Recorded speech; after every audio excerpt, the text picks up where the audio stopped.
Alam nyo, mga kapatid, ngayon, di ba kanina nagpasalamat sa ang ating minamahal na Secretary Raul Lambino kay Pastor Apollo Kibuloy. Alam niyo po ba na ngayon, kasalukuyan, 16 na rally ang nangyayari. At itong 16 na rally na to ay hatid sa atin ng ating minamahal na Pastor Apollo Kibuloy.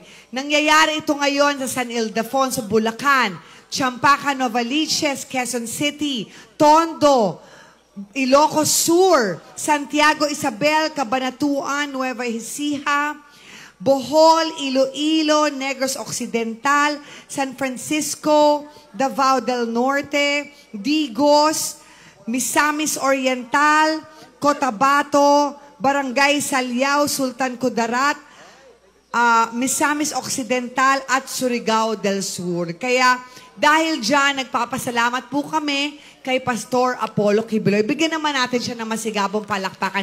16 yan, sabay-sabay. Ito po ang 17th rally na nangyayari para sa Team Duterte. Ang Duterte. Parinig nga, Duterte!